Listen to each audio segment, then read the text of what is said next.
Hey guys, tonight we're slipping into the worn leather sandals of a Byzantine lighthouse keeper. Specifically, the one tasked with tending the great pharos of Constantinople. Picture this. The salty tang of the Marmara Sea hangs in the air as you climb the spiral stairs of the tower, your sandals scuffing against centuries-old stone. Far below, the city hums with merchants, monks, and the occasional runaway donkey, but up here, just you, the wind, and a fire that must not go out. Now, you might think this is a cushy job. No battles, no plagues, just you and a cozy flame. But let's be real. One misstep, one drowsy lapse in attention, and an entire fleet of Imperial ships could end up dashed against the rocks. So, before you get comfortable, take a moment to like the video and subscribe, but only if you genuinely enjoy what I do here. And hey, drop a comment with where you're listening from and what time it is. Now, dim the lights, maybe turn on a fan for that soft background and let's ease into tonight's journey together. Your first day begins not with ceremony, but with a quiet exchange. The old keeper. You don't get his name, and honestly, you're too intimidated to ask, appears in the gloom like a relic. He reeks of fish oil and old onions, his robe faded to a color that might once have been navy or maybe mud. He doesn't speak much, just hands you a heavy clay lamp, a jug of oil, and a look that says, "Don't screw this up." He descends the stairs slowly, each step an exhale, and with that he's gone. There's no applause, no fanfare, just a faint squawk of gulls and the gentle crackle of the flame. You glance around the room at the top, a circular chamber of ancient stone, scorched black near the brazier. Iron brackets line the walls. One holds a cracked cup, another a pigeon skull. Why? Unclear. A narrow window looks out to sea. You press your face to it, and there it is. Constantinople, the heart of the Byzantine Empire, stretched out like a painted scroll. To your left, the golden dome of Hagia Sophia glints in the sun. To the right, a harbor filled with ships from every edge of the known world. You breathe it in deeply, the air thick with brine and incense. Welcome to your new life. And yet, the fire demands your attention. The pharos, while smaller than its more famous Alexandrian cousin, historians still argue whether it even deserved the pharos title, is no mere lantern on a stick. It's a symbol of order, of control, of civilization. You kneel beside the brazier and feed it a careful stream of oil, watching the flame dance like a coiled serpent stretching itself awake. There's something hypnotic about it. You remember the single instruction carved onto a small plaque near the door. The flame must not die. Cheery stuff. You sit on a low bench, adjusting your weight until the stone warms beneath you. Time stretches. You begin to hear things. Creaks, wind whistling down the chimney, the occasional gull thumping against the tower in a misguided attempt at drama. You try not to jump every time something moves. A bit of trivia you weren't told during your training. And by training, we mean the 17 seconds the old man spent handing you a jug, is that the oil you're using is a blend of olive and fish liver. It smells exactly like you're imagining. Sleep will be difficult. So will friends. The flame flickers. You jump. It's fine. Just a breeze. Probably. The top chamber has slits for ventilation, but they also let in whatever the weather wants to hurl your way. You mentally add fighting wind to your job description. As night falls, the city below dims. Oil lamps glow along the harbor, and fires dance in rooftop braziers. You are now the brightest thing on the skyline. Ships begin turning toward the harbor, lining up like obedient children at a bathhouse queue. You shift your weight and discover a splinter in your thigh. Ancient bench, 1 new keeper, 0 A quiet hour passes. Then another. The tower creaks like an old man stretching. You check the flame obsessively, refueling it with tiny increments of oil, as though it might explode if overfed. Probably nonsense, but you're not taking chances. Somewhere far below, a bell tolls once, then again. Midnight. You wonder if anyone is watching you. Is someone keeping tabs? Will a mysterious cloaked figure appear in the dark and whisper? You let it flicker at 12:03 a.m. You laugh quietly, then stop laughing. It's not that funny. Out of boredom, you inspect the chamber. There's graffiti on the stone, ancient Greek, badly scratched Latin, even a symbol that might be Armenian or a very confident bird drawing. One etching reads, "Sleepless for the drowned." Inspiring. You find a small niche in the wall that holds an oilskin pouch. Inside, dried figs. Score. They're tough as nails but taste sweet enough to keep you from despairing. You nibble one while watching the harbor, imagining who those lights belong to. Traders from Sicily. Soldiers from Anatolia. That guy with the stolen donkey. Probably all of them. Just past the first hour of morning, a shadow moves across the wall. You spin. Nothing. You spin again. Still nothing. Historians still argue whether the Pharos keepers were considered elite officials or just unlucky volunteers too far down the ladder to object. You're beginning to suspect the latter. The sky begins to blush. Pale orange spreads across the sea like spilled wine. The city murmurs back to life. Faint prayers, early vendors, the clang of someone dropping a pot. You exhale. The fire's still burning. Congratulations. You survive your first shift. You're now officially a lighthouse keeper of the Eastern Roman Empire. You smell like fish oil, have only a vague idea what time it is, and are dangerously low on figs. But you made it. The sun's barely risen, and already your knees regret every life choice that led you to this tower. After a brief nap on a questionable blanket tucked into a window ledge. Yes, you really slept on a stone windowsill like some kind of monastic pigeon. You haul yourself up and check the flame. Still burning. Still smelly. Good job. Then you turn to the view, and for the first time, you really see it. From the top of the Pharos, Constantinople stretches in every direction like a living tapestry. The Sea of Marmara glistens, its waves flickering with pink and gold. Directly ahead, the entrance to the Bosporus, the watery artery of the empire, splits the continents. You're standing at the eye of East and West, where Greek, Roman, Persian, and every other flavor of humanity blend together into one bustling, smoky stew. It's almost overwhelming. Ships bob like corks below you, their sails catching the early light. Some carry goods. Others carry soldiers. A few, probably smugglers, hug the shadows under the seawalls, pretending not to exist. You squint and try to identify flags. Is that Venice? Egypt? A fishing boat from Nicomedia that somehow wandered too far north? There's no binoculars, of course. Just your two slightly puffy eyes, and a small brass scope that's mostly ornamental. But you learn quickly that up here, observation is survival. You're not just a keeper of fire, you're a watcher, a witness, a silent guardian with a bad back. You start to recognize patterns. There's a fleet from Rhodes, always late, but loud. The grain barges from Thrace, which look dangerously overloaded every single time. The Imperial patrol boat that does absolutely nothing except cruise in circles and make everyone nervous. You begin to keep a mental tally.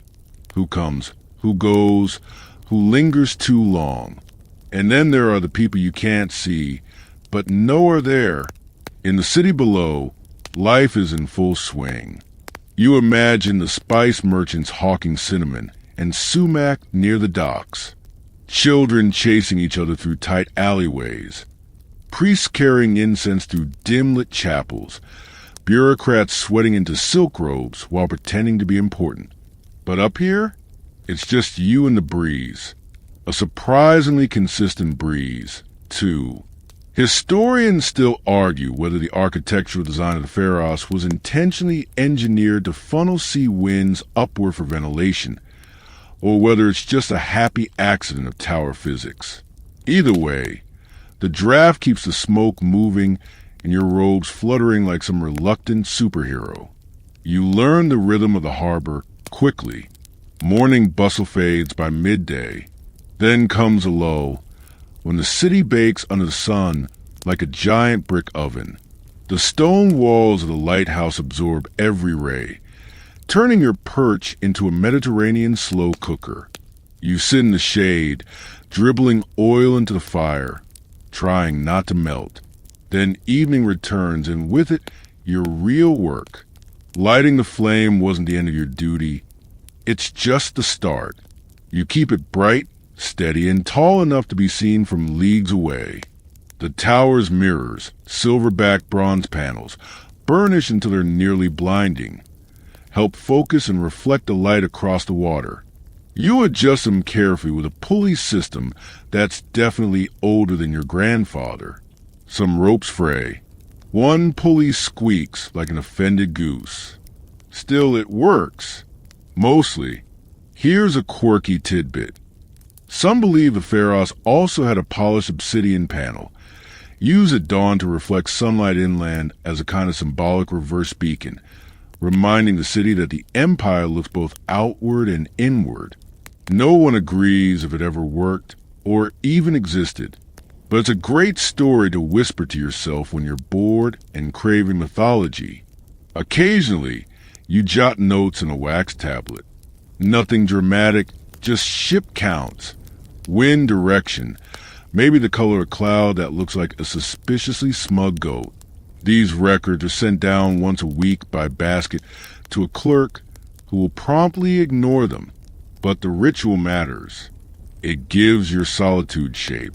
You also carve things into the windowsill. Tiny lines marking each day, plus one awkward doodle of a donkey wearing crown. It's not your best work. Still, it makes you smile. One afternoon, a pair of dolphins shows up in the harbor. You watch them chase fish, arc through the air, and generally act like they're on vacation from dolphin school. You name them Demetrios and Fat Nikos. Demetrios is elegant. Nikos is enthusiastic. You speak to them sometimes. And yes, you fully realize what that says about your mental state. By your second week, you develop what you're convinced is lighthouse posture, a specific stoop brought on by leaning out windows and over railings constantly.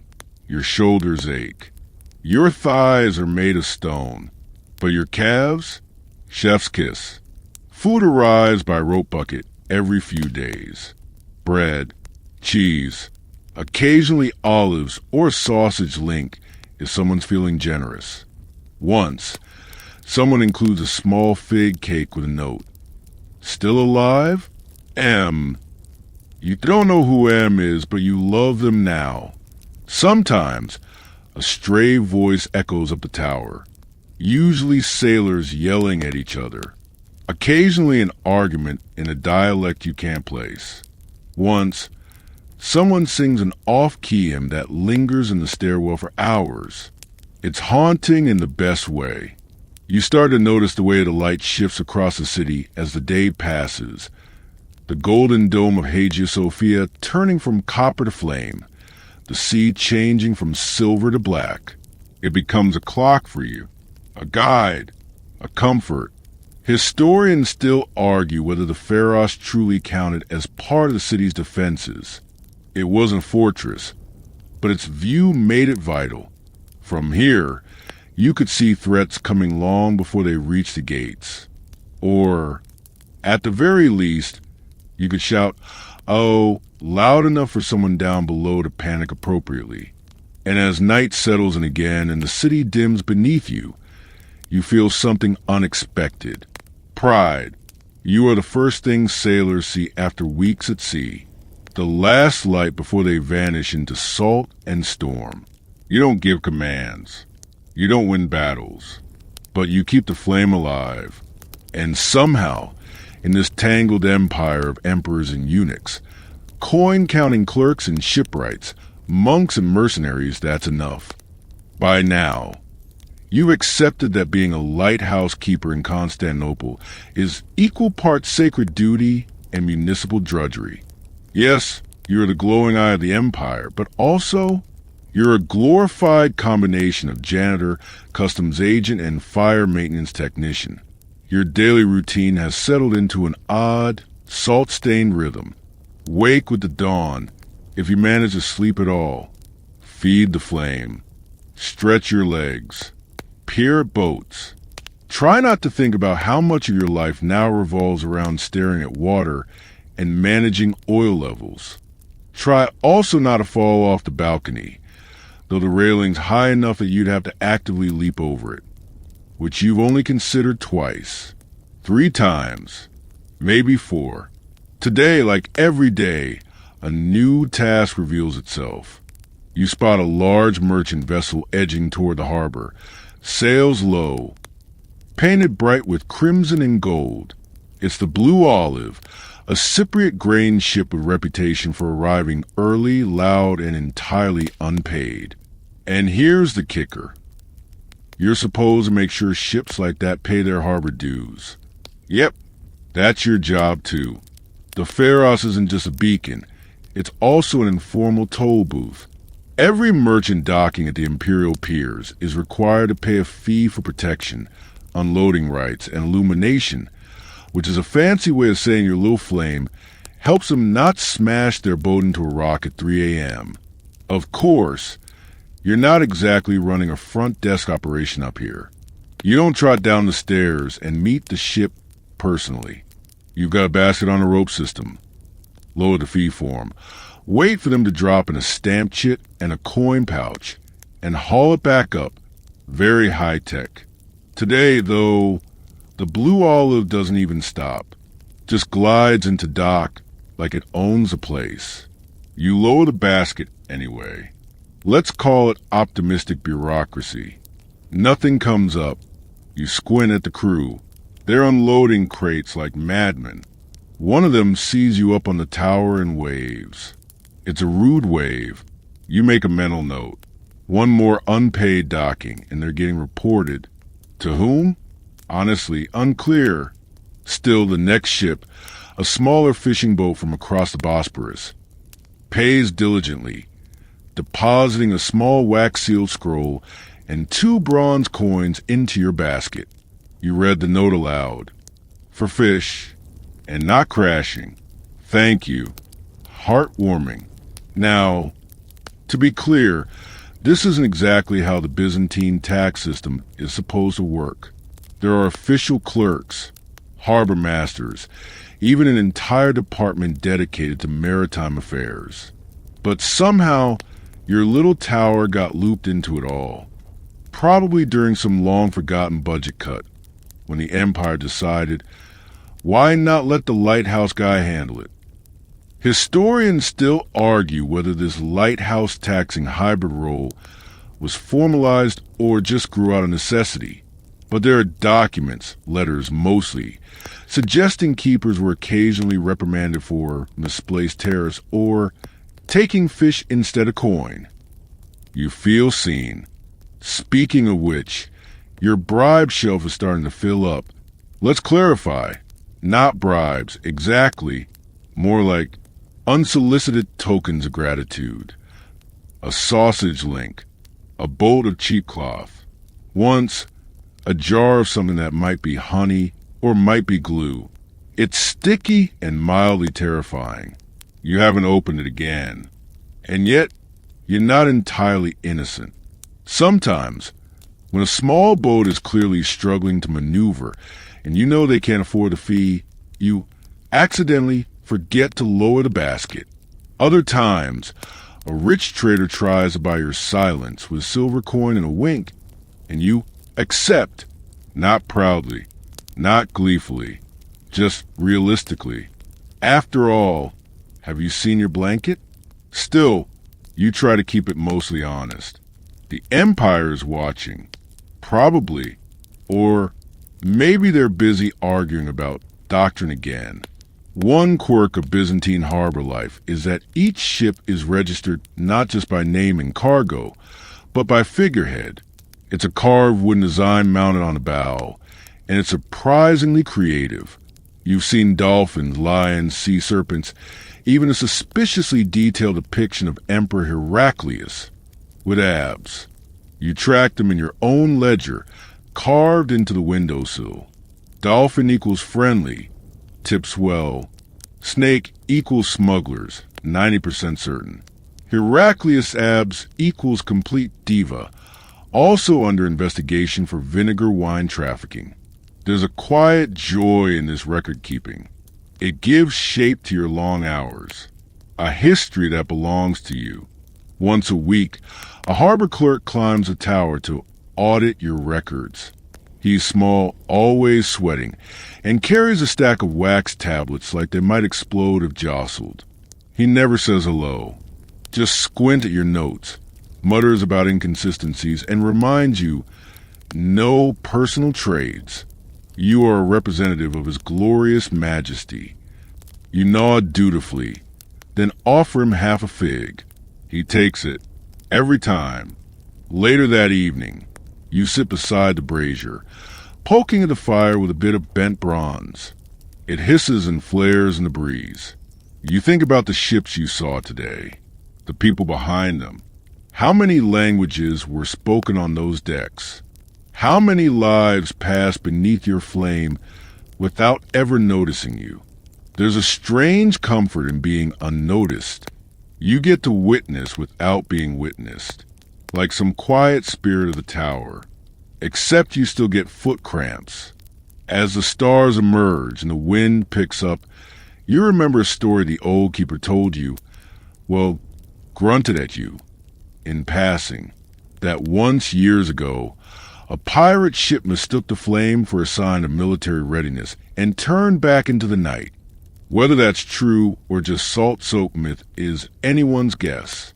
But tonight, as your tower glows and the harbor hums and the blue olive finally pays its dues in the form of a suspiciously heavy basket containing both coin and candied dates, you smile. Maybe they got scared. Maybe they respect you.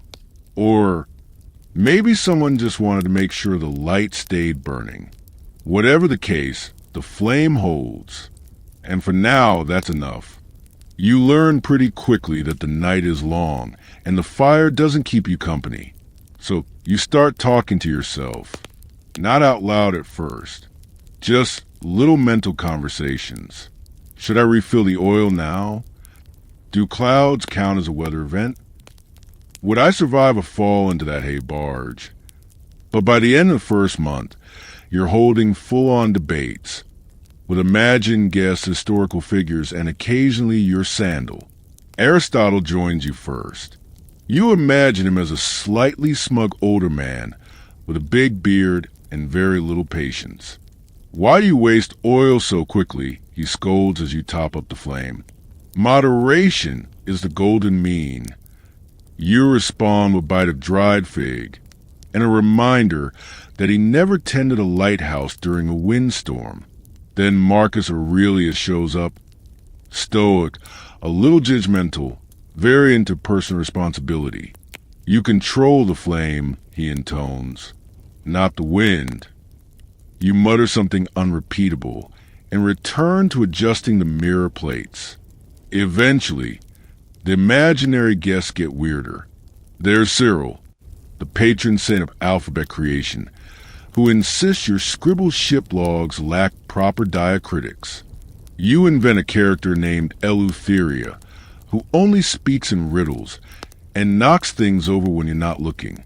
And at some point, a talking goat appears in your mind's eye to offer advice on rope maintenance. You're not losing your mind exactly. More like stretching it, like old dough. The solitude doesn't crush you. It just bends you into strange shapes. And why not? The hours between sunset and sunrise are long. Really long. You can only stare at a flickering flame and a faint horizon line for so many hours before your brain starts generating its own entertainment. There's a routine to your madness. Around midnight, you boil water over the flame, using an iron hook contraption that looks like it was forged during the reign of Constantine. Into the pot go herbs, maybe a bit of lemon peel if you have any. The resulting tea is bitter but warming. You sip slowly, eyes half-lidded, listening to the city murmur below. The harbor never really sleeps. There's always someone shouting in Greek, or dragging barrels, or trying to coax a donkey onto a barge. Once you hear a fight break out. Two voices, one crash, then silence. You squint, but from this high up, it's like trying to read emotion on ants. You settle back against a stone wall, letting the warmth of fire lull you into a semi-conscious state. Just resting your eyes, not sleeping. Definitely not sleeping. Your first time dozing off, you jolt awake in terror, heart pounding. The flame. Is it out? No, it's fine. Flickering cheerfully, like it was mocking you for the panic. You scold yourself. You reapply oil. You don't sit again for 2 hours. Eventually, you make peace with drowsiness. You develop a system, one eye closed, the other watching. Micronaps. One cheek pressed to your palm, elbow braced on a ledge. It's a risky game, but you're learning. No flame has gone out on your watch. Yet, historians still argue whether lighthouse keepers were allowed assistance or worked alone in shifts. Some sources hint at dual coverage, one keeper by day, one by night. Others suggest imperial budget cuts meant most towers were single-man death traps. Judging by your workload and your sore everything, you're guessing it's the latter. There's something meditative about it all, though. The slow care of the fire, the rhythm of checking wind direction, cleaning soot from the mirrors, adjusting the oil drip. You start to feel like a monk with a very specific god, one who likes fire and hates sleep. During one particularly silent night, you invent a philosophical exercise. If the flame is constant, but the oil always changes, is it the same flame? You feel proud of yourself for about 30 seconds, until you remember you're not the first person to come up with that. Somewhere, Plato laughs. Still, the mental games help. You write a poem in your ledger about the flame. It's not great, but it rhymes. You invent a card game using pebbles, though it's very hard to lose when you're both players. You start naming the mirror panels, shiny, slightly less shiny, and that one that keeps slipping. You consider carving a face into one, but then remember the warning in the old keeper's note. Don't humanize the tower. It gets lonely enough. That sticks with you, because despite the jokes and the talking goat and the imaginary tea parties with St. Jerome, who's just as grumpy as you imagined, there's a real stillness that sinks into your bones. A stillness that doesn't feel quite human. The tower has moods. Some nights, it creaks more than usual. The stairs echo even when no one's climbing. The wind hums in the walls like a voice trying to remember a tune. You get used to it, but never quite comfortable. It's like being in a house that remembers too much. You start talking aloud without meaning to. Not loud, just whispers. That ship's late. Don't burn too fast. We'll clean the soot tomorrow. You realize that you've begun to include the fire in your conversations. Good work tonight, you whisper to it once. The flame pops. You take that as a thanks. And so the nights pass, Each one the same, each one different. Sometimes there's a storm and you have to fight with every scrap of canvas and rope to keep the flame alive. Sometimes it's calm and you spend 6 hours playing guess that smell with your dwindling food supply. Spoiler, it's always old cheese. But always you tend the fire. And gradually, without realizing it, you become something more than just a keeper. You become the rhythm of the harbor, a silent companion to travelers, a guardian no one knows by name, but whom every sailor silently blesses when they see the light cutting through the dark. You may be alone, but you are not forgotten. It starts with a pop, a small, innocent pop from the brazier that barely draws your attention. Maybe a bit of resin in the wood, a trapped bubble of air in the oil. You shrug and glance out the window, watching the moonlight ripple on the Sea of Marmara. A peaceful night, quiet, predictable, until the second pop is followed by a sharp crack and a sudden, aggressive whoosh. Your flame just doubled in height. That's not supposed to happen. You lurch upright and immediately spill your teacup, which is unfortunate but honestly not the biggest problem right now. The fire, your precious steady flame, has decided to misbehave. It dances wildly in its iron bowl, smoke curling out and staining the mirror panels you cleaned yesterday. Of course it waits until you clean them. You do what every trained lighthouse keeper in the Eastern Roman Empire would do. You panic. Then you grab your iron poker and start managing the blaze. You pull the oil pot back. You adjust the wick. You mutter comforting words at the flame like it's a fussy child. There we go. Easy now, not too much. Don't you dare scorch the panel again. You learn quickly that the fire, while symbolic and sacred and critical to imperial navigation, is also very much alive. It has moods. Days when it purrs gently like a content cat, and days when it hisses and spits like you've just insulted its ancestry. Tonight, it's a diva. Historians still argue whether the flame was wood-based, oil-based, or a mixture, depending on the decade. You've tried all the combinations. Some burn too hot, others too smoky. Your current blend, olive oil with a dash of dried pine resin, is meant to offer a clean, steady burn.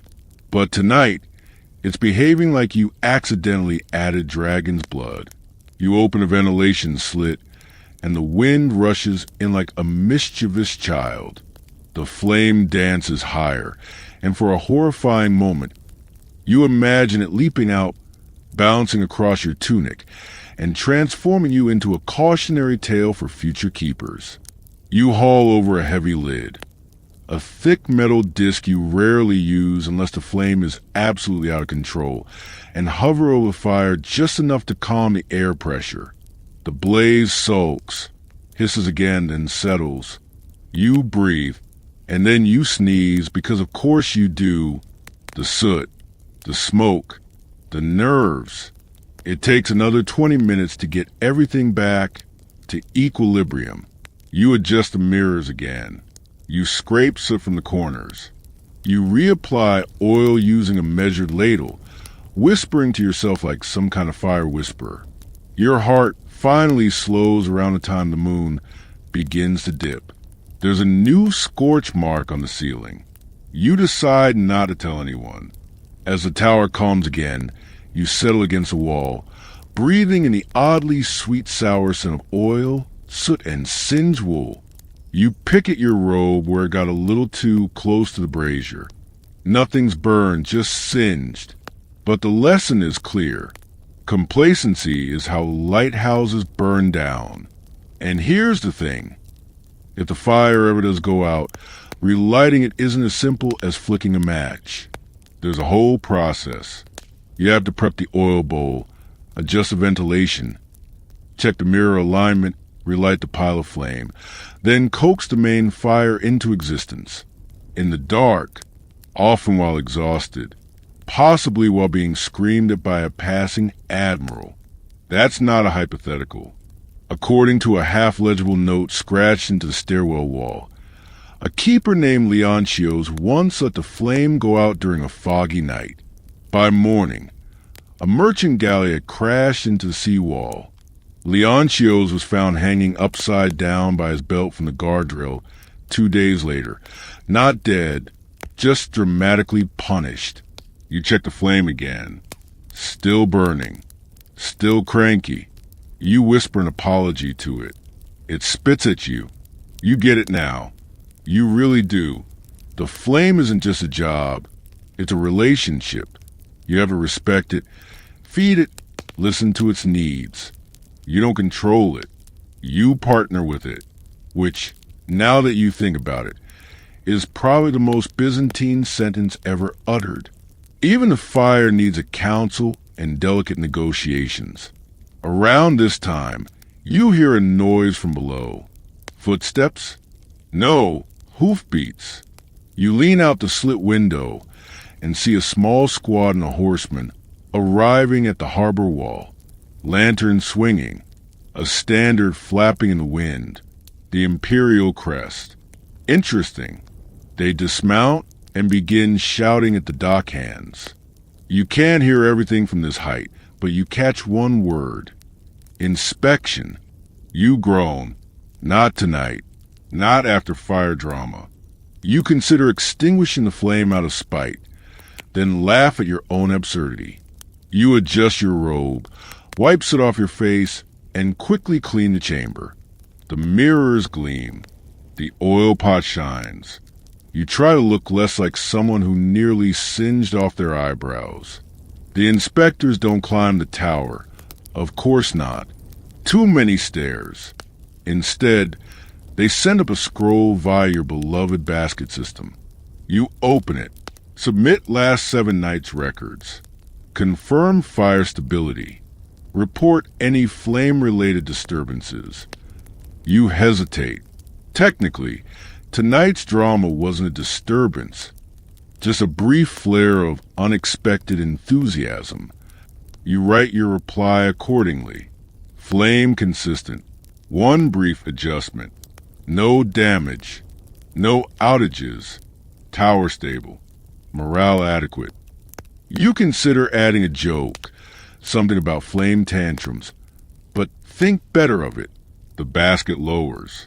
A few minutes later, it returns empty except for a single almond cake wrapped in cloth. No note, no official seal, just cake. Bribe? Reward? Apology? You eat it anyway.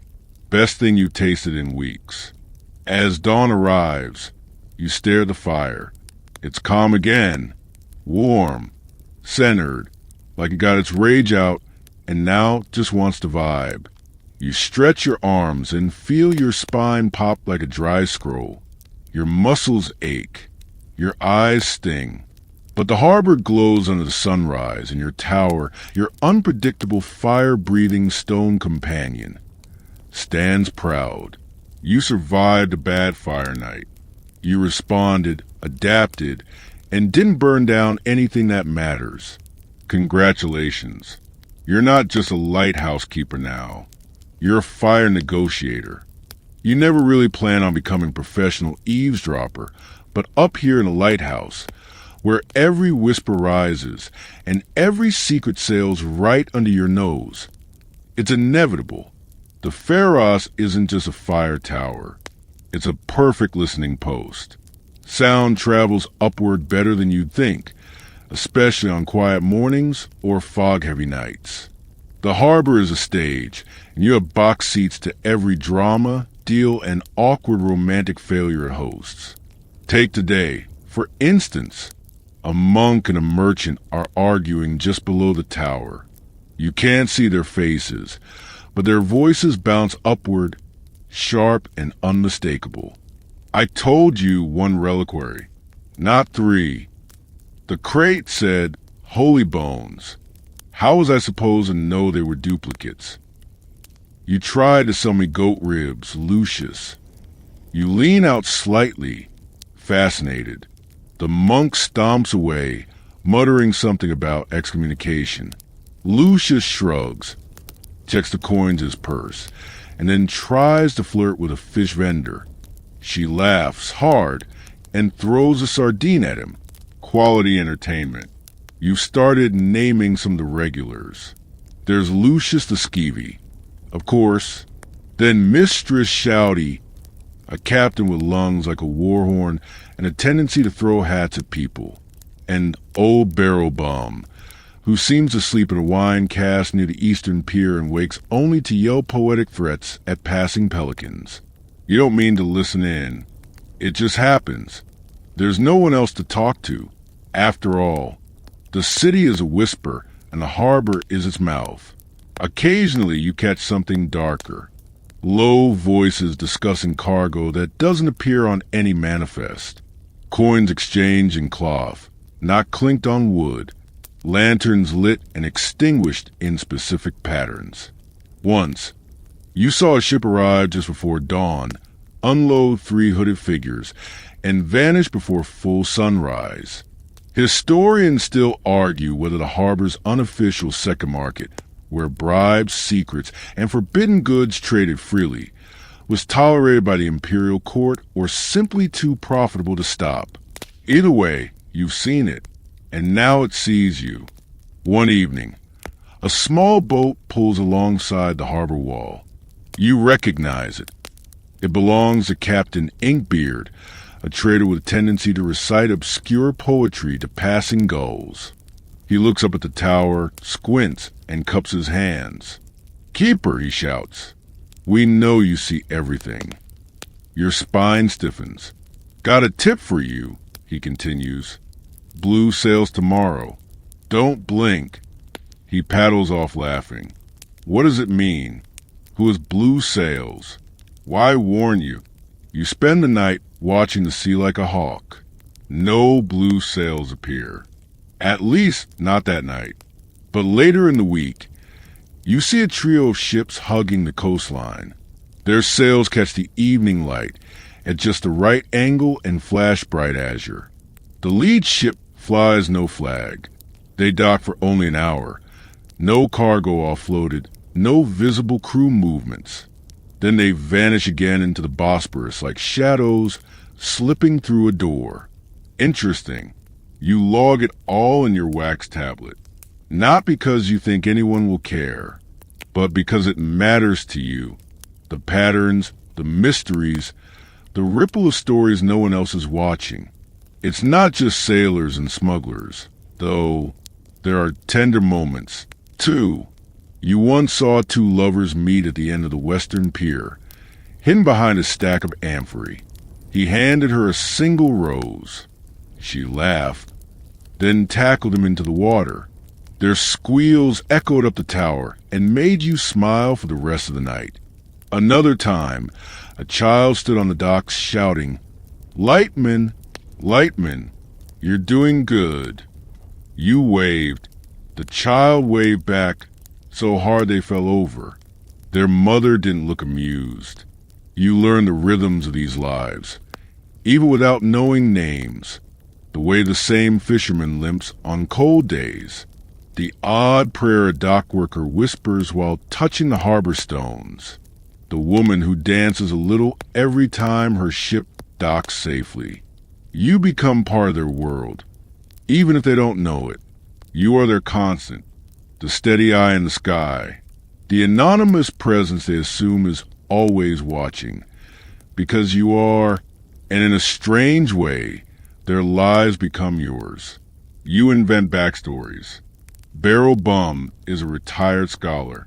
Mistress Shouty used to be a noble woman. Lucius is running from a debt owed to a very angry nun. None of it's true, probably, but it gives color to the sea of faces drifting through your days. One afternoon, you spot a new ship, sleek, black-trimmed, bearing a strange crescent-shaped pennant. You squint through your brass scope. The crew is silent, organized, almost too tidy.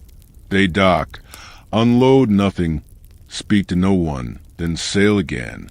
You note it down. You whisper to the flame, "I think that one was important." It flickers noncommittally. And here's a quirky tidbit. Some keepers believe the tower's height allowed it to serve not just as a beacon, but as a kind of spiritual antenna. That prayers carried upward from its peak reached heaven faster. You're not sure about that, but you've caught yourself murmuring things into the wind now and then. Not full prayers, just hopes that the storm passes, that the fire holds, that someone somewhere sees you too. Because sometimes the watcher needs watching. Your journal now includes things overheard, a section that ranges from deeply philosophical to completely unhinged. Today's entry includes, "The fish is the truth, brother. Accept the fish. I once saw an elephant, and I will never trust cheese again." It's not smuggling if you don't get caught. It's creative shipping. And scrawled in large letters, "Tell the lightmen we're grateful." You stare at that last one a long time, because in the end, that's what keeps you going.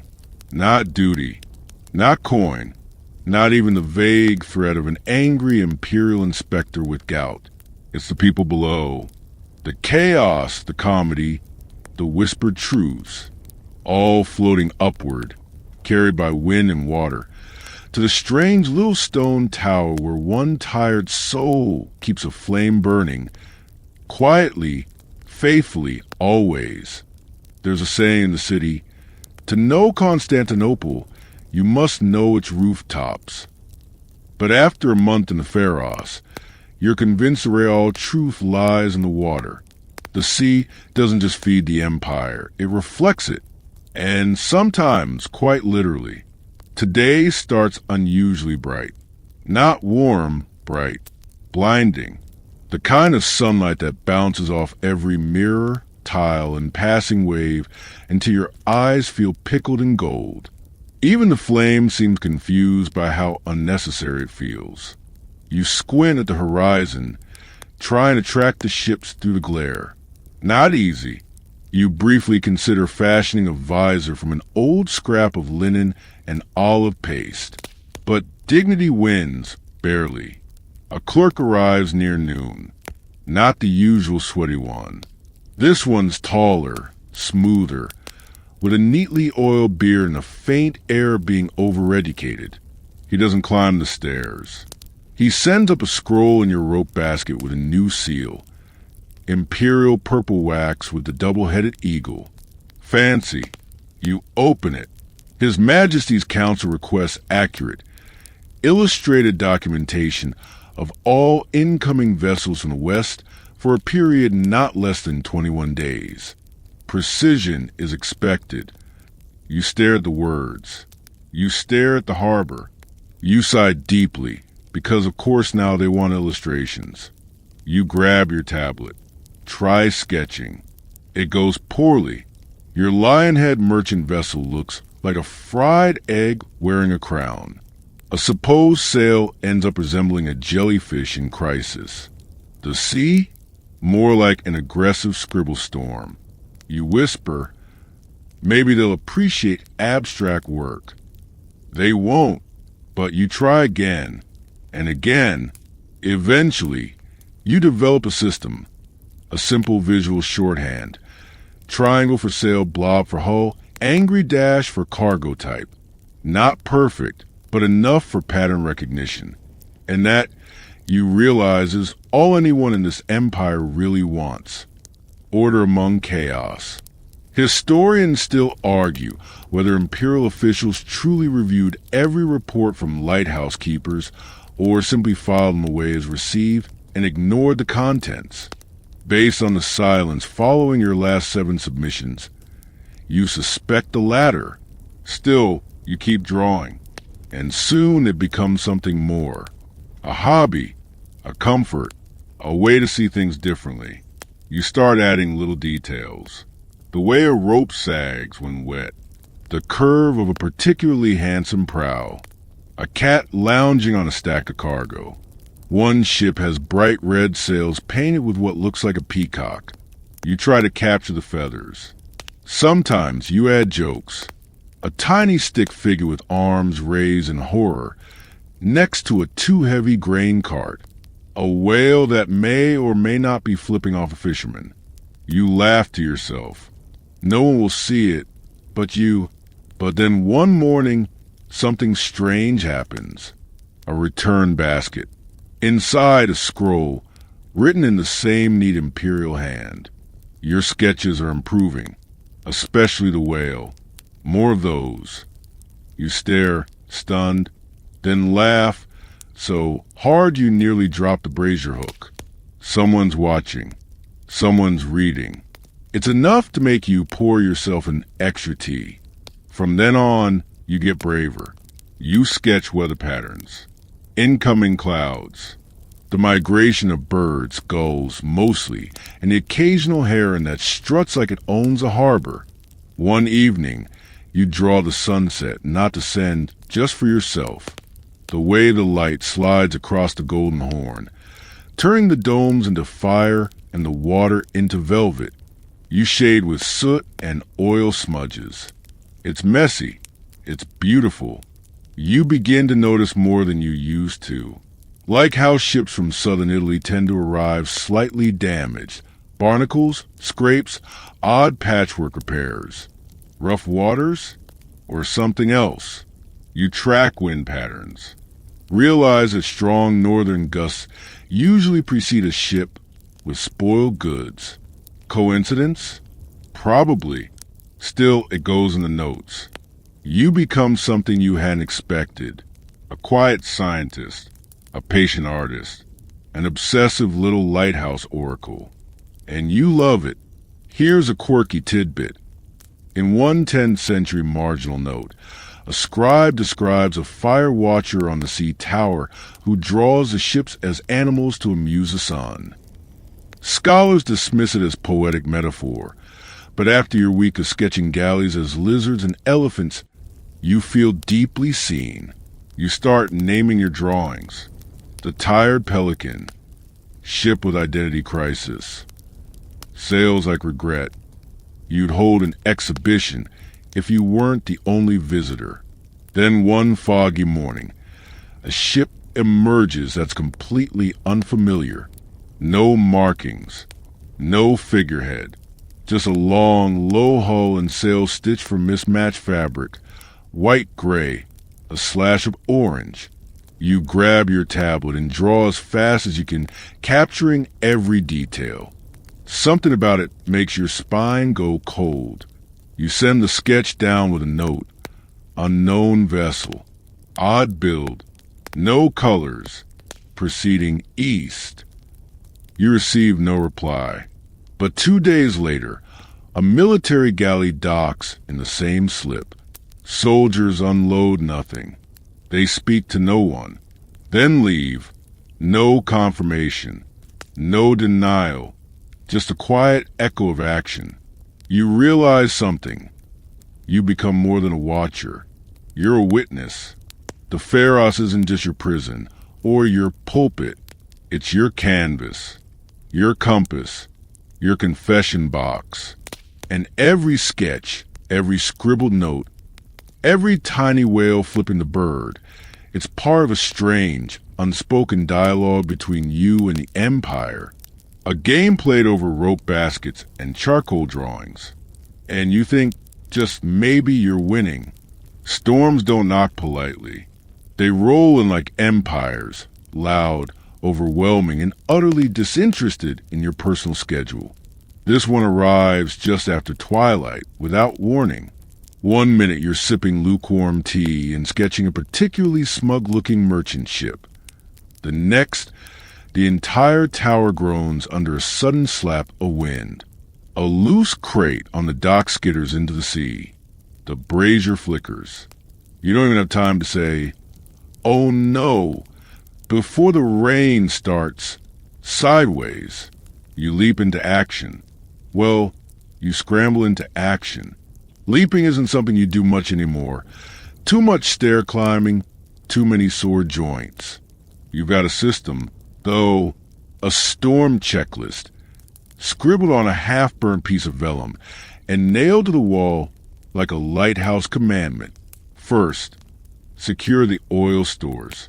You rush to the side chamber, tie down the jugs with rope. Second, tighten the mirror braces. They have a bad habit of rattling loose during wind gusts. Third, adjust the fire hood. That one's tricky, especially with rain blowing through the windows like angry arrows. The flame roars higher, sensing the chaos, maybe even enjoying it. You mutter something uncharitable at it and cover your arms with your cloak as you lean in to shield the fire. And now the thunder arrives. The kind that doesn't crack so much as detonate. A percussive punch in the air that rattles every stone of the tower. You flinch. The mirror panels hum. Somewhere below, you hear a dog barking at the sea like it can bite back. Rain seeps into the old stones, drips down the spiral staircase. You slip once, catch yourself.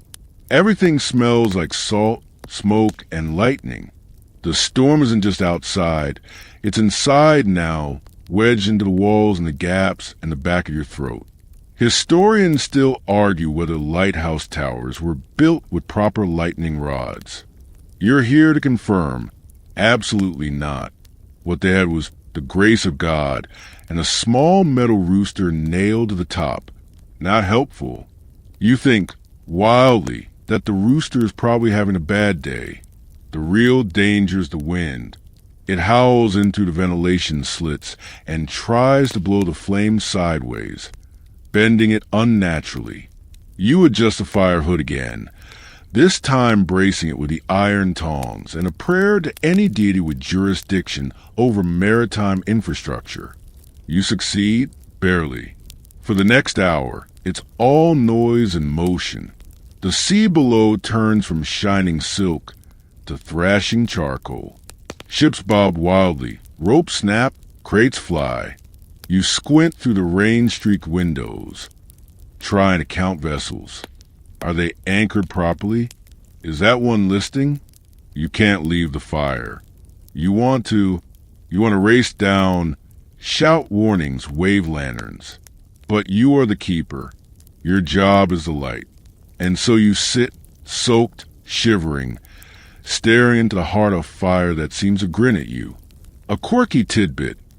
Some ancient sailors believed lighthouse fires were kept alive by spirits, old gods or drowned captains, punished to eternal flame duty. On nights like this, you almost believe it. The fire looks hungry, like it feeds on the storm itself. Hours pass. The worst of the storm eases. The wind falls from scream to hiss. Rain thins. And then, abruptly, the silence hits, louder than the noise. A heavy stillness. The kind that makes your ears ring and your shoulders slump. You do a slow sweep of the harbor. One small boat is half sunk, tilted on its side like a sleeping dog. Most others seem intact. Miraculously, you mop the floor, check the flame, tighten the mirror braces again. Your hands shake. Then you collapse against the wall, wet and blistered, and laugh until your ribs hurt. Because you did it. The flame survived. The mirror held. You didn't fall, faint, or accidentally launch a flaming brazier into the city. And you realize storms don't just test the tower. They test you. You now understand why the old keeper had that look in his eyes, like he was halfway between enlightenment and madness. Because once you face down a storm from this height, with nothing between you and the black sky, but a coil of rope and a stubborn little flame, something inside you shifts. You're not the same keeper you were yesterday. You're stronger, soggier, slightly soot-streaked, but stronger. A few days later, someone from the harbor sends up a note in the basket, just a scrap of parchment, hastily scribbled. Light didn't flicker. You saved my brother's ship. That's it. No signature. No coin. Just 10 words that feel heavier than gold. You keep the note, pin it to your wall, next to the checklist. It flutters every time the wind sneaks in, like a whisper, a reminder. You may be alone, but your work matters. You are a lighthouse keeper of the Byzantine Empire, not just a flame tender, a guardian of lives. And tonight, the fire sleeps peacefully because of you. There's an unexpected rhythm to lighthouse life, a strange, looping harmony that pulses beneath the tedium. Days bleed into nights. Meals come and go with little fanfare, and everything you do starts to feel like a ritual. Even your habits begin to synchronize with the city's heartbeat. You rise before dawn now, not because you have to, but because the silence is best then soft, almost reverent. The sea looks like glass. The ships haven't started clattering yet. And there's always one gull, just one, sitting on the balustrade outside your window like he's waiting for a sermon. You name him Vespasian. Vespasian doesn't do much, just stares. Sometimes he poops on the parapet, but somehow you find comfort in his presence. You start sharing your crust with him. He seems unimpressed. That's fair. Your meals follow a strict but entirely self-imposed sequence. Morning, dried figs, flatbread, olive paste. Midday, soup, if you remember to soak the lentils. Evening, whatever didn't rot. You try to be creative. Once you made a stew using pickled onions, leftover fish, and something you thought was a turnip. It wasn't. You hallucinated a conversation with the emperor himself that night. He was surprisingly supportive. But beyond the fire and food and feathered companion, the real surprise of your lighthouse routine is what begins happening inside. You start remembering things. Old songs from your childhood, ones you've forgotten even existed, bubble up while you scrub soot from the brazier. You find yourself humming a lullaby your mother used to sing, the tune curling around the tower like a protective spell. You remember stories, too. Your uncle's ridiculous tales of sea witches and talking dolphins. The way your father used to exaggerate every scar as a battle wound. You laugh out loud more than once. No one hears you but the flame and Vespasian, who looks mildly offended. Your dreams shift. They're not frantic anymore. No nightmares about the fire going out or the tower crumbling into the sea. Instead, you dream about flying, about walking through the city as a ghost, unseen and unburdened, about swimming in the Golden Horn with the ships bobbing like toys around you. You wake up less afraid of being alone. Here's a quirky tidbit. Some Byzantine mystics believe that solitude, especially solitude with fire, could lead to divine visions. They'd lock themselves in cells, light a single candle, and meditate for days. Some claim to see angels. Others saw their own past lives. One famously claimed he saw the emperor riding a camel made of bread. No one took him seriously after that. You're not seeing angels, but you are seeing yourself more clearly than you ever have. The version of you that's not trying to impress anyone, not competing, not hustling, not posturing, just being. And that's harder than it sounds. Some days, you feel like you're dissolving, like your edges are softening into the stone of the tower, like you're becoming part of it. You worry that if someone takes over after you, they'll find your thoughts still echoing in the stairwell. Maybe that's why the walls creak sometimes. But there's power in repetition. In showing up for the same task day after day, not because it's glorious, but because it's yours. Historians still argue whether lighthouse duty was considered a punishment or an honor. Was it exile for disgraced officials? Or a trusted post given to those who'd earned solitude? The records contradict themselves, as usual. Maybe the truth lies somewhere in between. Maybe it's not about being cast out or chosen. Maybe it's about what you choose to do with the silence. You start writing more. Not reports, not sketches, journals. Letters you'll never send. Thoughts you'll never say aloud. You talk to the future, to the next keeper.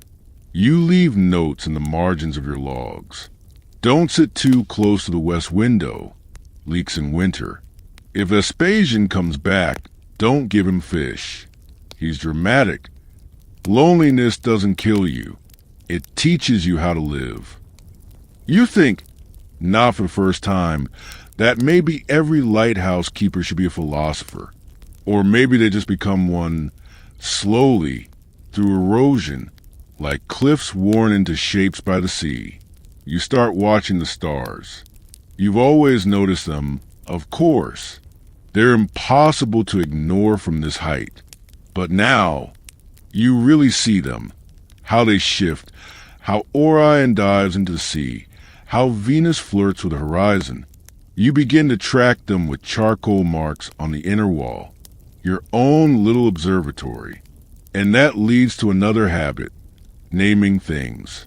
Not just ships or birds, but clouds, tides, even gusts of wind. You give the fog banks titles like the Pale Scholar and Mother's Apron. You refer to a particularly dramatic gust as Gregory. You declare one stubborn rope, not Emperor Basil's regret. It makes you feel less alone. One night, a shooting star streaks across the sky so brightly you nearly drop your oil ladle. You whisper a wish into the wind, without even thinking. You don't say it out loud, but you feel it settle somewhere deep inside. By now, the flame isn't just a job or a symbol. It's a friend, a stubborn, hot-tempered, occasionally terrifying friend, but a faithful one. You talk to it more than you talk to people. It listens better. You even try to teach it poetry. It responds with a small, appreciative flicker when you recite your favorite verse. When you try your own composition, it nearly gutters out. Harsh critic. Still, you keep writing. Because in the stillness, in the rhythm, in the long, soft hours between dusk and dawn, you've discovered something unexpected. Peace. Not the quiet kind where nothing happens.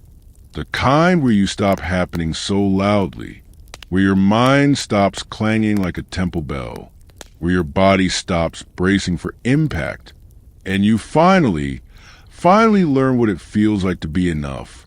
Just you, the fire, the stars, and the slow, endless sea. You never thought you'd be excited about a shipment of new lamp oil, but here we are. It arrives just past noon, sloshing gently in 6 heavy ceramic jugs carried by a pair of dock workers who look like they lost a fight with a bread cart. One of them is chewing a date, like it insulted his mother.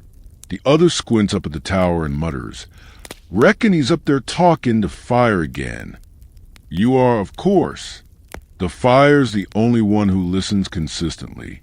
They load the jugs into the bottom-level alcove and wave vaguely in your direction, as if unsure whether you're real or just a haunted rumor. You give them a regal little salute from the top of the tower.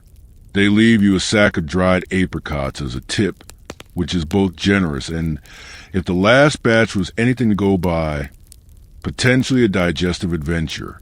You haul the jugs up by rope, one at a time, grunting, swearing gently under your breath. Your shoulders ache, your wrists burn, but your heart's weirdly light. Maybe it's the sun. Maybe it's the prospect of a fresh oil blend. Because this batch, it's different. Smells sharper, richer. There's a faint whiff of something floral. Lavender? Jasmine? Rose? You sniff again. No, definitely lavender. Which is strange, because this oil came from Cappadocia, and the last thing anyone thinks about when it comes to Cappadocia is lavender, or even basic sanitation. Historians still argue whether Byzantium had regional oil blends for ceremonial use.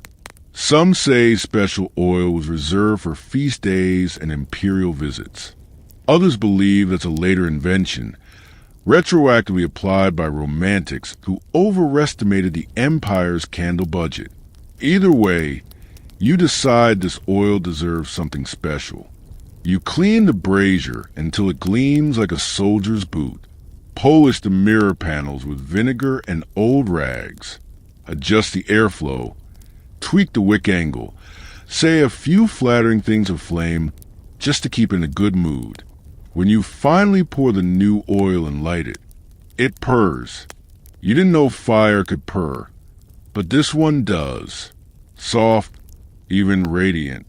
The glow shifts from a usual gold to a richer amber, like sunset trapped in glass. You stand there mesmerized.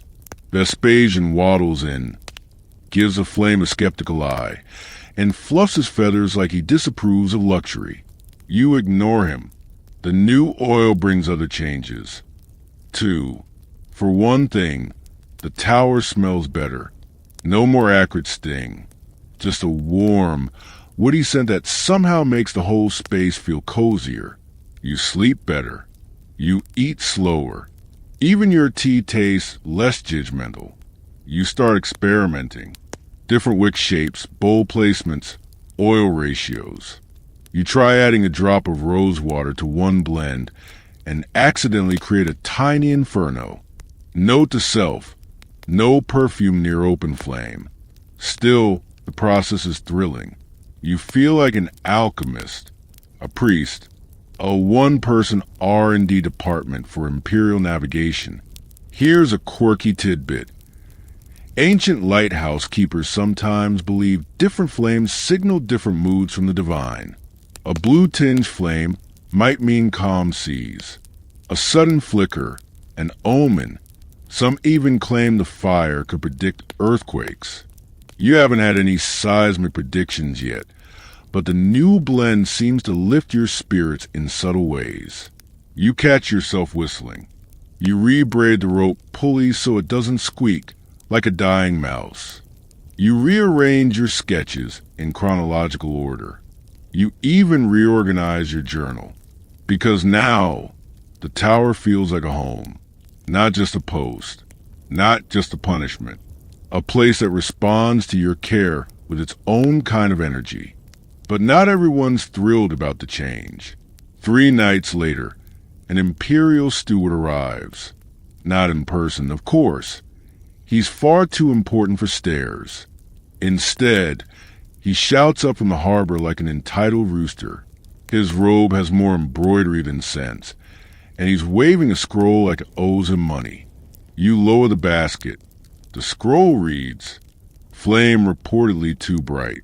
Merchants complain of reflections disturbing wine crates. Use standard oil blend only.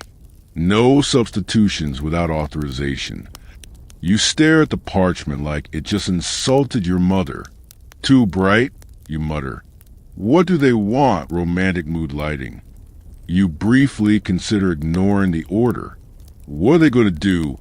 Arrest you for good illumination. Then you remember, this is Byzantium. They absolutely would. So you compromise. You return to the standard oil blend for one night.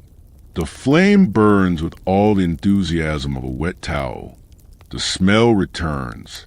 Your mood dips. Even Vespasian seems less smug. You give it one honest try. Then, under cover of night, you mix a half portion of the fancy oil into the regular blend. A diplomatic solution. And suddenly, the fire is happy again. The mirror glows. The harbor gleams. And no one complains. You realize something important. This isn't just about light. It's about balance.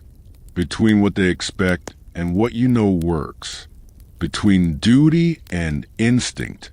Between compliance and craftsmanship. You are not just a keeper of fire. You are its curator. So you keep perfecting your method, blending oils with precision, timing the wick trims to the rhythm of the tides, measuring wind angles by the flicker of the flame. You even train Vespasian to squawk if the fire gutters. He mostly just squawks when hungry, but close enough. The fire becomes more than a signal. It becomes a signature. Ships begin flashing lamps of the tower in rhythmic bursts. You answer with specific patterns. A secret language of flicker and pause. Is it regulation? No. Is it effective? Absolutely. You document everything in your journal under a new section, flame behavior and corresponding events. Your entries now read like a wizard's diary. Steady burn, southeast wind, quiet docks, no thefts. Flickering with blue edge, incoming fog. Confirmed. Sudden flare during mirror polish. Accidental miracle? Historians may never find your notes, but if they do, they'll have questions. And maybe if they squint hard enough, they'll realize that behind the anonymous tower was a person with soot-streaked fingers, a stubborn bird for company, a mind constantly dancing with flame and mystery. You're not just keeping the fire alive. You're learning its language. It's a crisp morning when the city wakes up silent. Too silent. No clanging bells. No shouting dockhands. Not even the usual slap-slap of sandals and swearing from late-arriving merchants. You stand on the edge of the tower, hands gripping the cold stone, and scan the streets and harbor. Nothing. A few sails flutter on anchored ships. The breeze is steady, the sky clear, but the city itself paused. Like someone took a bite out of Constantinople and forgot to chew. It's eerie. You glance at the flame. It flickers calmly as if to say, "Not my circus." But you can feel something's off. Then you spot them. At the far end of the harbor, near the customs quay, officials. Dozens, all in purple-trimmed robes, pacing, whispering, sending scribes scuttling in every direction. And then you see it, the imperial standard. Someone important has arrived. You rush to grab your brass scope and nearly knock over Vespasian in the process. He honks indignantly and flaps up to a rafter. Through the scope, you spot a gilded barge, draped in gold-threaded banners, bobbing just offshore. A covered pavilion sits in the center of the deck, guarded by men with halberds and scowls. You blink. Is that the Empress? Historians still argue whether Empress Theodora ever visited the harbor herself. Some say she preferred to rule from behind embroidered screens and silken veils. Others claim she traveled incognito among the people, dressed as a merchant's wife or midwife's assistant. What you know is this. Someone in that pavilion is important enough to make every bureaucrat in the city sweat through their shoes. The tower is not prepared for a royal inspection. You begin cleaning, furiously, the floor, the railing, the soot-slick mirror braces. You even scrub your hands with vinegar and sand like you're about to be knighted. The basket pulley creaks. A scroll arrives. You open it with shaking fingers. Imperial observers to inspect harbor signals today. Pharos to maintain optimal visibility. No unauthorized gestures. No improvised messages. No jokes. You stare at that last line. No jokes? Well, now you want to make one. You behave barely. You polish the mirror to a shine. Light the flame with your best blend, the half-fancy oil of course, and stand stiffly at your post. Then a second message arrives. Prepare for possible visual salute. You blink. A salute? That means you are expected to communicate. To the Empress, the flame has to flare at precisely the right moment, at precisely the right height, in precisely the right direction. No pressure. You double-check the angle. You prime the wick. You check the oil levels twice. Then you tie back your hair, adjust your tunic, and brace yourself. The signal horn sounds. You exhale slowly, Wait for the shadow to align with the second tile marker on the parapet. Your secret timing trick, and then you ignite the salute. The flame leaps, mirrors pivot, and the light arcs across the harbor like a spear sun. It hits the gold on the pavilion perfectly, turning the silks into a burst of fire.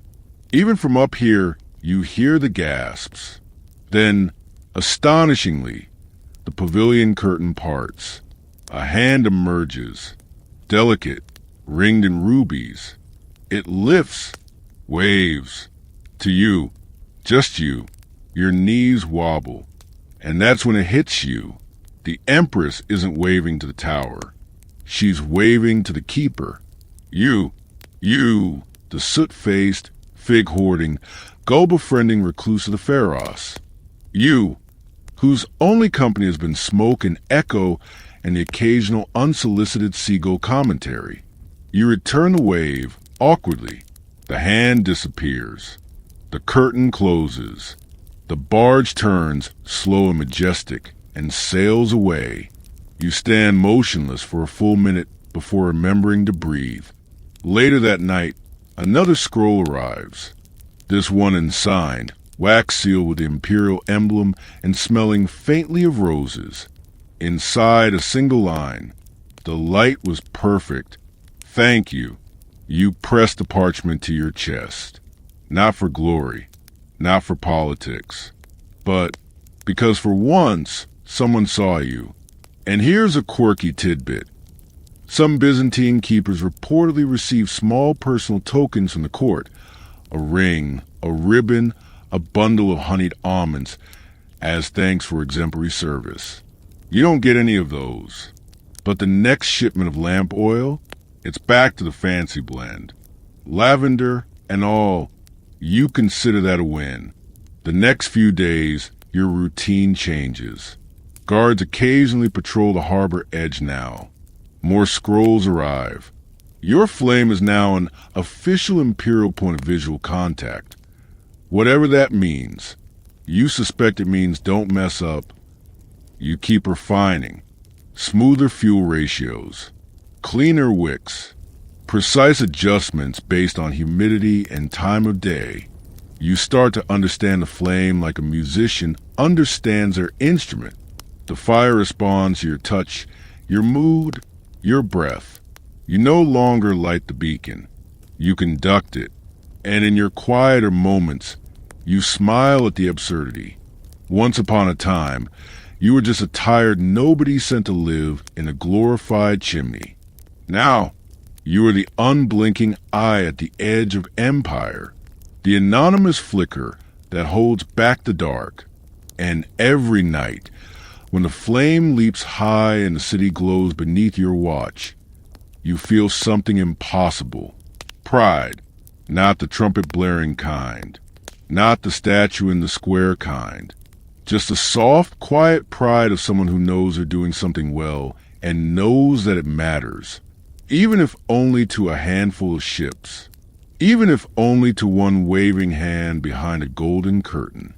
By the time autumn curls its fingers around the capital, you're already adjusting the flame for cooler nights. The air smells different now. Wood smoke from the hills, damp stone from the rains, and the sour-sweet scent of rotting figs no one bothered to harvest. The days grow shorter, the shadows longer. The city glows like amber in the dusk, and the sea, usually bustling, begins to hush. You start lighting the flame earlier. At first, it feels strange, kind of like tucking the city into bed before it asks. But then you settle into it, and the routine shifts to match the slower rhythm of the season. Your joints creak more. The brazier smokes a bit longer.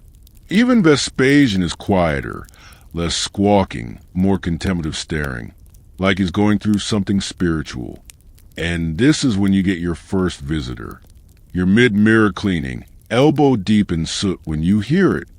Footsteps on the stairs. Your blood freezes. Nobody comes up the tower. Not unless it's serious. Imperial serious. You grab the nearest thing that could pass as a weapon, your oil ladle, and brace behind the door. A knock, then a voice, "I come bearing figs, not war." You blink. Cautiously, you open the door. It's a boy, maybe 12, hair like straw, cheeks red from the wind, eyes full of mischief. He holds out a basket piled high with, yes, fresh figs, right? Unbruised, practically divine. "I'm my uncle's apprentice," he says before you can ask. He's one of the scribes who reads your logs. He says your drawings are terrible, but your notes are funny. You stare at him, and he said you'd probably forget to eat if someone didn't remind you. He drops the basket on your stool, gives Vespasian a long, appraising look, and then promptly announces, "This place smells like burnt soup and wet rope." "Accurate," you say. He grins. And just like that, you're not alone anymore. He visits every few days, always bringing something: figs, chestnuts, once even a tiny bundle of cinnamon sticks. He said were smuggled from Trebizond by a guy with no teeth. His name is Petros. You don't ask too many questions. You don't want to scare him off. But over time, he tells you things in bits and pieces. His mother works the dye vats. His uncle teaches rhetoric. Petros hates numbers, but loves clouds.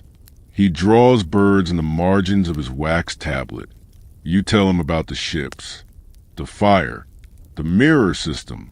He listens like you're narrating an epic poem. He asks if the flame is alive. You say, "Some days it sure acts like it." And here's the odd thing. The flame does change around him. It dances more when he's near. Not violently, just enough to be noticed, as if it, too, is curious about this tiny, fearless human who wanders the ancient spire like he owns it. Historians still argue whether lighthouse keepers were allowed to have apprentices. There's no official protocol. Some argue it was discouraged, fearing distraction. Others insist knowledge had to be passed down somehow. But nobody ever mentions what it's like to share the silence with someone who isn't afraid of it.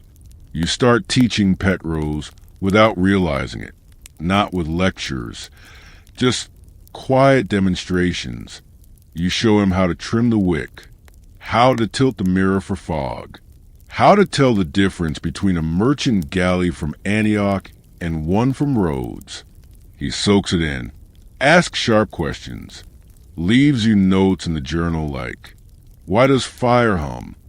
If the wind is a voice, what is it saying? Do fish ever look up at the light and think it's a star?" You don't always have answers, but you write back anyway. It becomes a shared chronicle. Keeper and apprentice. You draw the ships. He draws the birds. You note the tides.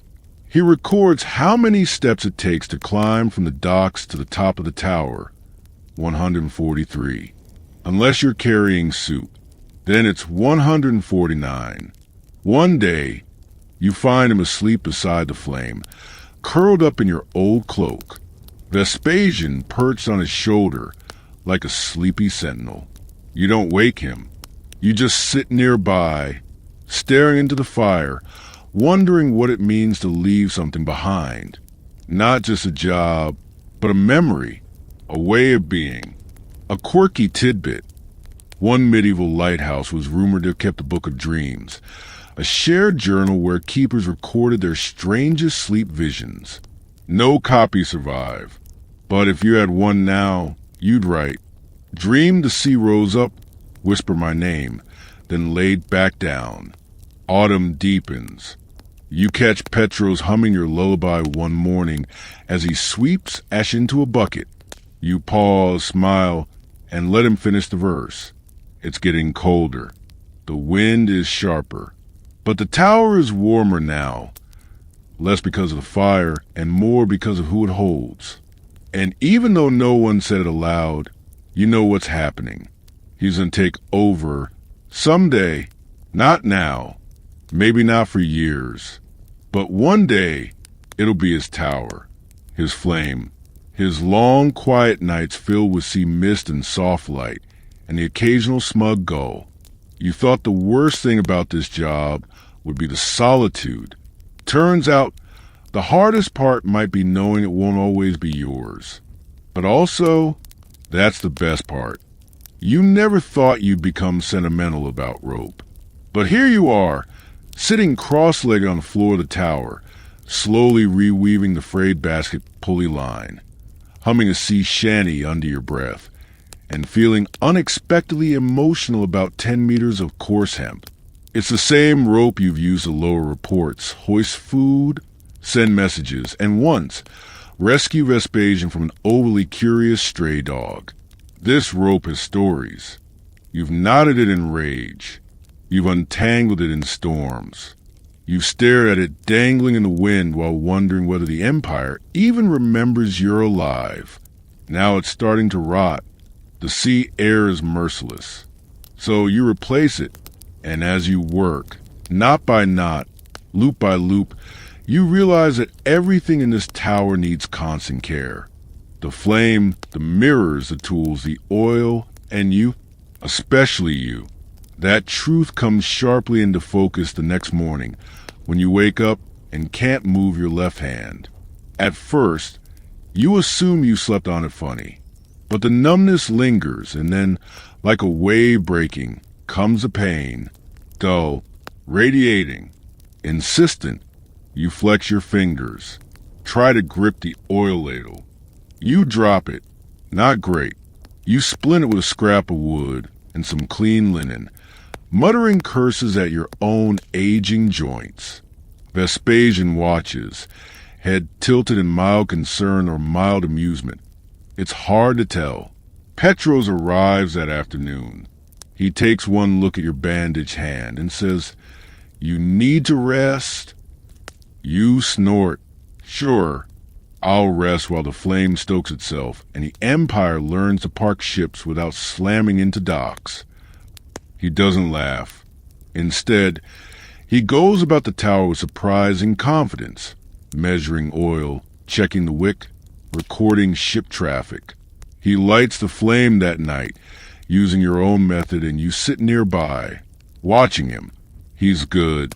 No, better than good.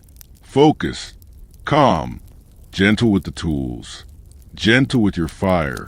You feel a complicated tug of pride and sadness.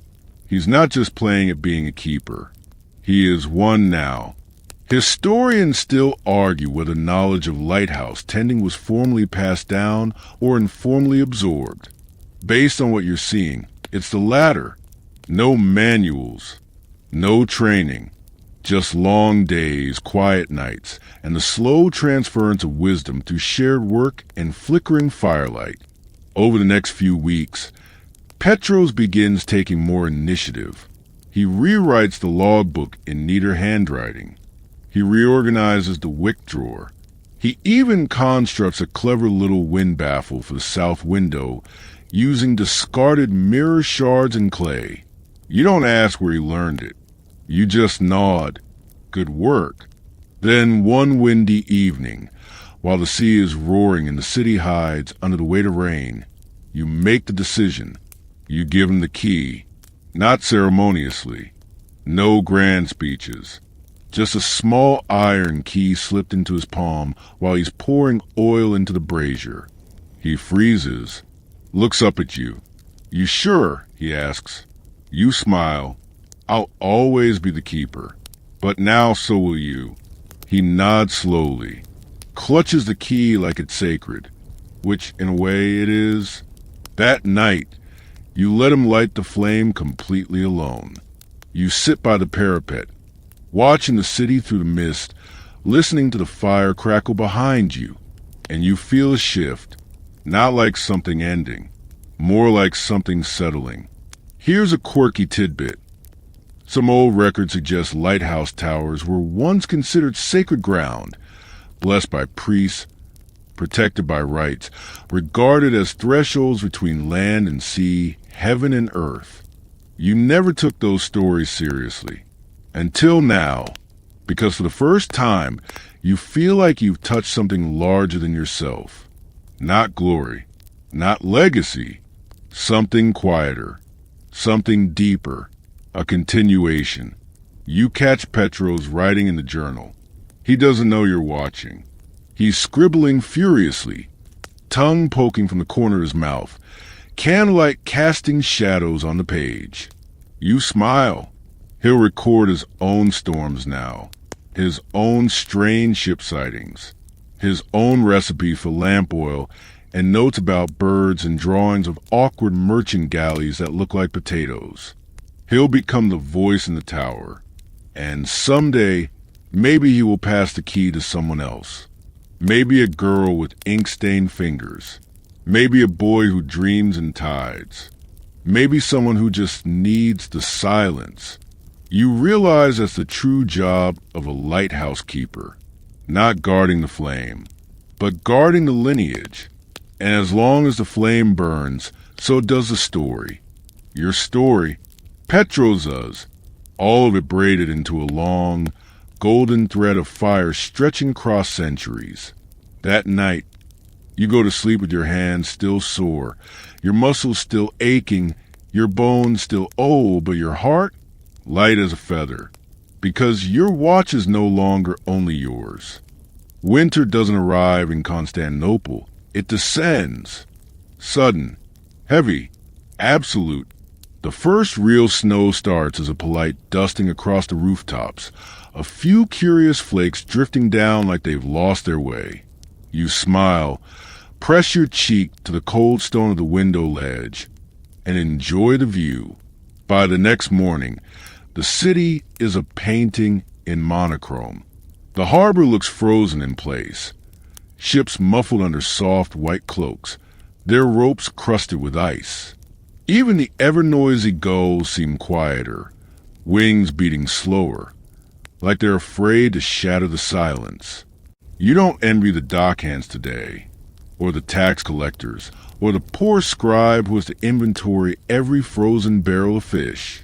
But you're in the tower, and up here it's warm. The fire roars more fiercely now, grateful for the excuse. You've doubled the wick size and adjusted the mirror angle to compensate for the shorter daylight. You've even reinforced the window seams with spare cloth. Petro's idea, of course. He also built a small wooden shelf for the tea kettle. The boy's practically a contractor now, and while the world outside stiffens with frost, the inside of the tower grows soft with comfort. There's stew on the brazier, a stack of journals neatly arranged by date, fresh oil in the jug, Vespasian snuggled into a nest of rags and feathers. You sit with your back to the warm stone wall, hands wrapped around a steaming cup, and take stock. You survived every storm this year. You've kept the flame lit every single night. You've trained an apprentice who, let's be honest, is going to outshine you someday. And still, part of you wonders what happens after. Historians still argue whether lighthouse keepers retire with honor or simply faded away. Some were reassigned. Some vanished into city records. A few lived out their days in quiet obscurity, their names forgotten, but their posts never unfilled. You don't mind the idea of fading, but not yet, because this winter brings with it something strange, something stirring in the city below. It starts with a trickle of extra boats, then carts, then messengers. There's a buzz now, a feeling. Even from the tower you can feel it. Constantinople is preparing for something. Petros brings the news first. They're saying there'll be a royal procession, he says, mouth half full of roasted chestnuts, all the way from the Blacherny Palace to Hagia Sophia. You arch an eyebrow. In this weather? He shrugs. Some say it's for the emperor's birthday. Some say it's a treaty celebration. Some say it's a wedding. You both know what some say is usually wrong. But still, the preparations intensify. Banners unfurl. Choirs practice in echoing cloisters. And ships, so many ships, arrive under cover of mist, bearing gifts, ambassadors, horses, wine, and more fabric than 10 empresses could wear in a lifetime. You adjust your logs to track the incoming vessels. You notice the patterns: galleys from Trebizond, a fast cutter from Athens, a dignitary barge that might be from the Caliphate, if the Eagle Crest is to be believed. Then one day, a scroll arrives by messenger dove. Yes, dove. You unwrap it, confused. It's sealed in violet wax. Inside, light requested for Imperial Procession Eve. Full flame. Maximum clarity. All towers to participate. Your Pharos is led. You stare at the words. Lead. The lead beacon of the Imperial Procession. You try not to spill your tea. For days after, you prepare. You repolish every mirror. You switch to a richer wick blend, one that burns hot, clean, tall. You test a new oil mixture that Petros developed using pine resin, fig ash, and somehow sea salt. It smells like a forest married a thunderstorm. You check and double-check every lever, brace, and wind baffle. Petros rewrites the mirror angle protocol and tapes it to the wall in perfectly spaced letters. You both rehearse timing. Then the night arrives. It's bitter cold. Snow crunches underfoot. Breath fogs in the stairwell. Every window glows faint blue in the moonlight. Down below, the city pulses with gold. The procession begins just after twilight. Torchlight spilling through alleys, torchbearers fanning out in synchronized lines, creating rivers of fire between domes and rooftops. Musicians march ahead of the noble guests. Soldiers flank the paths. Children run barefoot through slush, cheering, and then the moment, the signal. You and Petros stand together by the brazier. You light the ceremonial blend. It flares, high, clear, and powerful. Mirrors snap into place. The beam cuts the night like a knife, sweeping across the harbor, catching the edges of domes and banners and spires, bouncing off shields and gilt chariots like sunlight through a prism. Every other tower along the sea wall follows suit, a domino of light, fire stitched across stone. Constantinople shines like the crown of the world, and you, soot-streaked, oil-scented, half-frozen, feel tears prick at the corners of your eyes, not because you're sad, but because it's beautiful, and because you did this. You made it happen. The old flame, the stubborn hands, the long hours, the cold nights, the endless stares, all of it leading to this. You look at Petros. He's grinning so wide his cheeks might crack. You think to yourself, this is the moment he'll remember for the rest of his life. And maybe you will too. The days after the procession feel like an exhale. The city relaxes, shedding its ceremonial stiffness. Banners flutter a bit limper. Choirs return echoing warm-ups instead of imperial hymns. Even the harbor seems to breathe again. Fewer galleys, more fishing boats, more laughter. And you? You begin to think of leaving. Not immediately, but the thought is there, quiet and patient, like a cat at the edge of the room. You catch yourself wondering where you'd go, who you'd be. Could you even sleep without the pulse of the flame nearby? Could you drink tea without checking the wind direction? You find yourself writing questions in a logbook instead of entries. What happens to keepers when they stop keeping?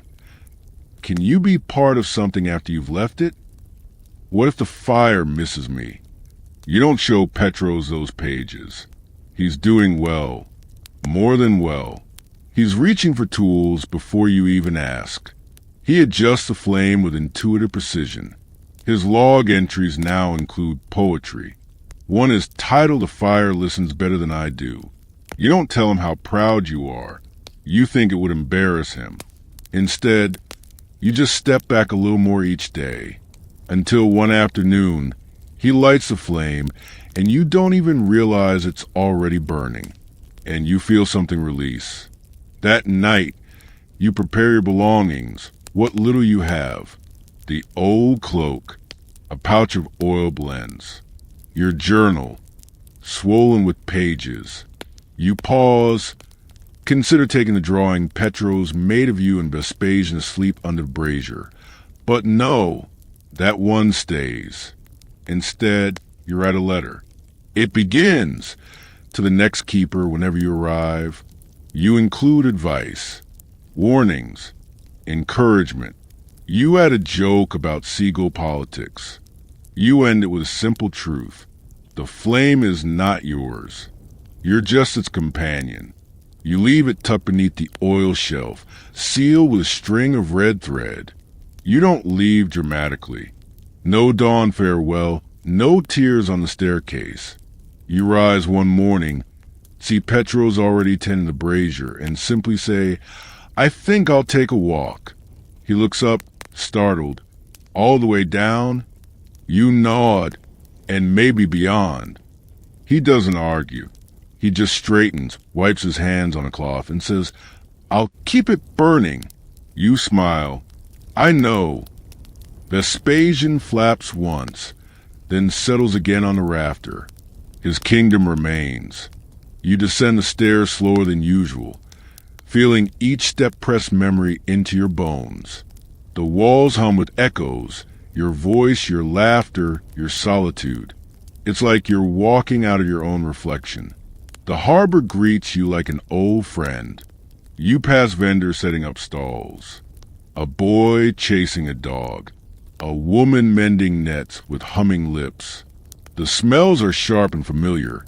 Salt, smoke, figs, life. And as you walk further from the tower, you don't look back. You don't need to, because the flame is still there. Your flame, their flame, the flame. And it will burn long after your name is forgotten. The sea is calm tonight. The ships bob gently, lulled by the rhythm of the tide. From the heights of the tower, the lights of the city glow like scattered stars, golden pinpricks against the deep blue hush of night. You sit by the brazier one last time, not in duty but in farewell. The flame moves slowly now, steady and warm, as if aware that something is changing. You watch its slow dance in the mirror glass, the way it catches and holds the shadows, the way it pulses like a living memory. And beside you, Petros hums softly, mending a wick with practiced fingers. The tower doesn't feel empty. It feels ready. Outside, the wind sighs through the arches, tugging at the edges of time, blurring the line between now and then. The gulls sleep. The city breathes. And the light? It burns. Softly. Faithfully. Without needing to be watched. You close your eyes and let the warmth seep in, into your hands, your chest, your breath. You are no longer the keeper, but you are still part of the light. So rest now. Let the sea carry the rhythm. Let the city hold the silence. Let the flame watch for you, as you once watched for them. You've done enough. The light will carry on. Sleep well, friend,